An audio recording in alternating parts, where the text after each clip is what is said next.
जब सिपाहियों ने इब्राहिम को उसके सामने फेंका तो हाजी ने बड़ी हिकारत से उसे देखा।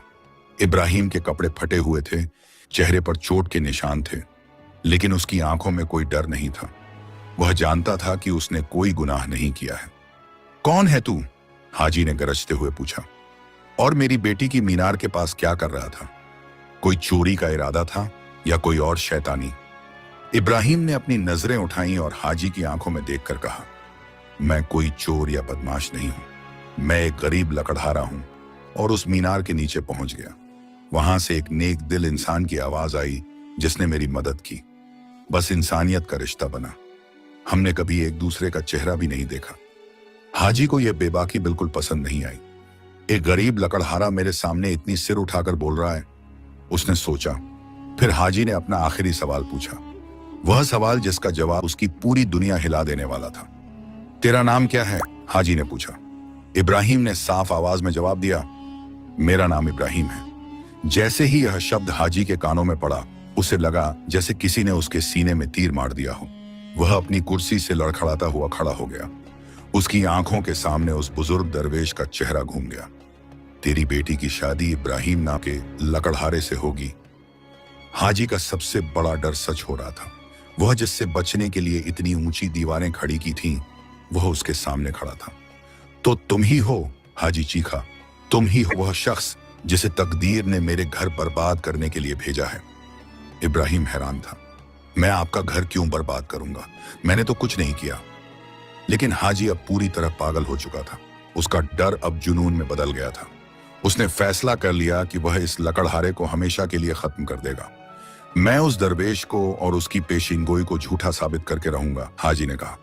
उसने अपने वफादार सिपाहियों को हुक्म दिया, इसे फौरन लोहे की जंजीरों में जकड़ दो, एक भारी लकड़ी के संदूक में बंद करो और फिर दजला नदी के सबसे गहरे हिस्से में फेंक दो। यह काम इसी रात पूरा हो जाना चाहिए। इब्राहिम ने यह सुनकर भी रहम की भीख नहीं मांगी। उसने बस इतना कहा, हाजी साहब, आप मुझे मार सकते हैं, लेकिन जो अल्लाह ने लिखा है वो कर रहेगा। सिपाहियों ने इब्राहिम को पकड़ लिया और बाहर ले गए। हाजी तबरेज पागलों की तरह हंसने लगा। देखते हैं अब तेरी तकदीर तुझे कैसे बचाती है। उधर मीनार में आमिना घंटों से खिड़की पर खड़ी रो रही थी। उसे नहीं पता था कि क्या हुआ, लेकिन उसका दिल कह रहा था कि कुछ बहुत बुरा हो गया है। या अल्लाह, वह दुआ मांग रही थी, इब्राहिम को महफूज रख, वह सिर्फ एक नेक दिल इंसान है। रात का तीसरा पहर था। सिपाही इब्राहिम को लेकर नदी किनारे पहुंचे। नदी पूरे जोश में बह रही थी। लहरें शोर मचा रही थीं। सिपाहियों ने इब्राहिम के हाथ पैर भारी जंजीरों से बांधे, फिर उसे एक मजबूत लकड़ी के संदूक में डाल दिया। संदूक का ढक्कन कीलों से बंद कर दिया गया।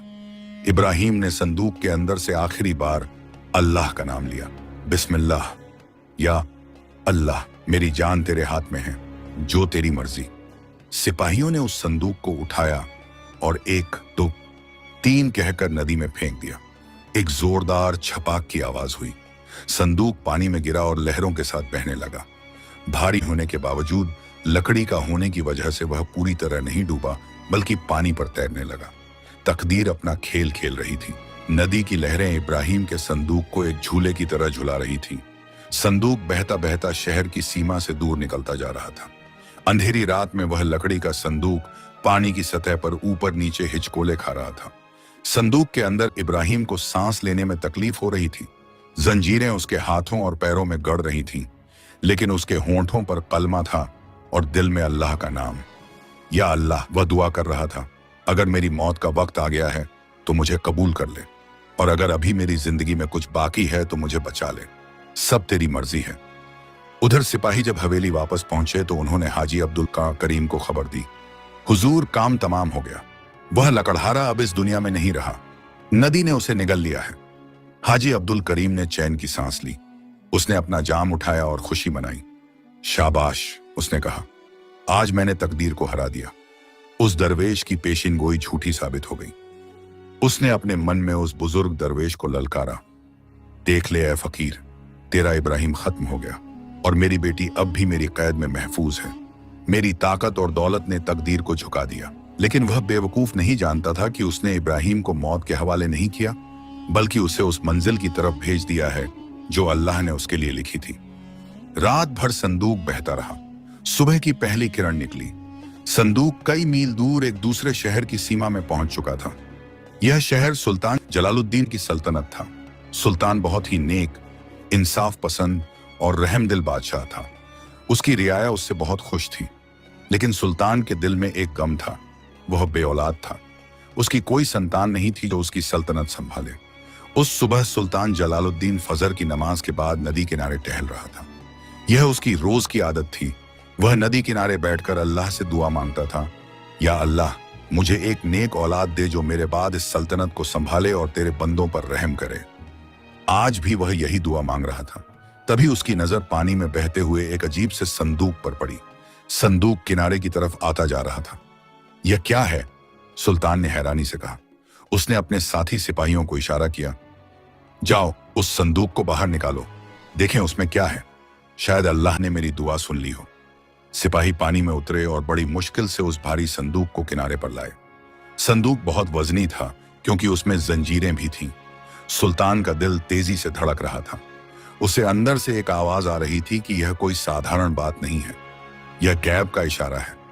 इस संदूक को खोलो, सुल्तान ने हुक्म दिया। सिपाहियों ने हथौड़े से कीलें उखाड़ी। धीरे धीरे ढक्कन हटाया गया। जब संदूक खुला तो वहां मौजूद सभी लोग हैरान रह गए। अंदर कोई खजाना नहीं था, ना कोई माल असबाब, बल्कि एक नौजवान लड़का पड़ा था जिसके हाथ पैर जंजीरों में जकड़े हुए थे। वह बेहोश था, लेकिन उसकी सांसें अभी भी चल रही थीं। उसका चेहरा मासूम था और माथे पर नूर था। सुल्तान की आंखों में आंसू आ गए। उसने आसमान की तरफ हाथ उठाए और कहा, सुभान अल्लाह, बेशक जिसे अल्लाह रखना चाहे उसे कोई मार नहीं सकता। यह तो मेरे लिए अल्लाह की तरफ से तोहफा है। फौरन शाही हकीमों को बुलाया गया। इब्राहिम को महल में ले जाया गया। उसकी जंजीरें काटी गईं, घावों पर मलहम लगाया गया। हकीमों ने उसे दवाइयां पिलाईं। कुछ घंटों बाद इब्राहिम को होश आया। जब उसने अपनी आंखें खोली तो खुद को एक शानदार कमरे में पाया। चारों तरफ रेशमी पर्दे, सोने के झूमर और खूबसूरत कालीन बिछे हुए थे। यह कहाँ हूं मैं? इब्राहिम ने सोचा। क्या मैं जन्नत में पहुंच गया? तभी सुल्तान जलालुद्दीन उसके पास आए। उनके चेहरे पर मोहब्बत और रहम के भाव थे। उन्होंने प्यार से इब्राहिम का माथा सहलाया और पूछा, बेटा, तुम्हारे साथ ऐसा जुल्म किसने किया? इब्राहिम ने अपनी पूरी कहानी सुनाई। कैसे वह एक गरीब लकड़हारा था, कैसे तूफान में वह उस मीनार के पास पहुंचा, कैसे एक नेक दिल औरत ने उसकी मदद की और कैसे उसके बाप ने उसे मारने की कोशिश की। सुल्तान जलालुद्दीन ने पूरी कहानी ध्यान से सुनी। उसकी आंखों में आंसू आ गए। बेटा, सुल्तान ने कहा, उस जालिम सौदागर ने तुझे मौत के हवाले किया था, लेकिन अल्लाह ने तुझे मेरी झोली में डाल दिया। फिर सुल्तान ने इब्राहिम का हाथ पकड़ा और कहा, इब्राहिम, मैं बरसों से औलाद के लिए दुआ मांग रहा था। आज अल्लाह ने मेरी दुआ कबूल की है। आज से तुम मेरे बेटे हो, इस सल्तनत के शहजादे हो, मेरा वारिस हो। इब्राहिम को यकीन नहीं हो रहा था। जो शख्स कल तक जंगल में लकड़ियां काटता था, आज एक सल्तनत का शहजादा बन गया था। यह तो सिर्फ अल्लाह की मर्जी से मुमकिन था। लेकिन हुजूर, इब्राहिम ने कहा, मैं तो एक गरीब लकड़हारा हूं, मुझे शाही दस्तूर क्या मालूम। सुल्तान मुस्कुराया। बेटा, शराफत खून में होती है, कपड़ों में नहीं। तुम्हारी बातों में सच्चाई है, तुम्हारे दिल में पाकीज़गी है, बाकी सब सीखा जा सकता है। उसी दिन से इब्राहिम को शहजादे की तरह परवरिश मिलने लगी। उसे सबसे अच्छे उस्तादों से तालीम दी जाने लगी। तलवारबाजी, घुड़सवारी, कुरान की तालीम, फारसी और अरबी भाषा, सियासत के गुर, सब कुछ सिखाया गया। इब्राहिम बहुत ही तेज फहम और मेहनती था। जो बात उसे एक बार सिखाई जाती वह याद हो जाती। उसके चाल ढाल में शाही अंदाज आ गया। उसकी बातों में हिकमत आ गई। कुछ ही महीनों में इब्राहिम एक शहजादे की तरह लगने लगा। कोई नहीं कह सकता था कि यह वही लड़का है जो कभी फटे कपड़ों में लकड़ियां काटता था। सुल्तान जलालुद्दीन अपने फैसले से बहुत खुश था। उसने इब्राहिम में एक असली शहजादे के गुण देखे। वह रहमदिल था, इंसाफ पसंद था और गरीबों का दर्द समझता था। यह मेरा सबसे अच्छा फैसला था, सुल्तान अक्सर कहता था। अल्लाह ने मुझे एक बेटा नहीं, एक नायाब हीरा दिया है। 2 साल बीत गए। इब्राहिम अब पूरी तरह से एक शहजादा बन चुका था। वह सुल्तान के साथ दरबार में बैठता, फैसले सुनता, रियाया की परेशानियां सुलझाता। लोग उससे बहुत खुश थे। लेकिन इब्राहिम के दिल के किसी कोने में अब भी आमिना की याद बसी हुई थी। वह रात को चांद को देखता और सोचता, आमिना बीबी कैसी होंगी? क्या वह अब भी मेरा इंतजार करती होंगी? क्या वह सोचती होंगी कि मैं मर गया? फिर एक दिन वह आया जब सुल्तान जलालुद्दीन बीमार पड़ गए। बुढ़ापा और बीमारी ने उन्हें कमजोर कर दिया। शाही हकीमों ने बहुत इलाज किया, लेकिन कुछ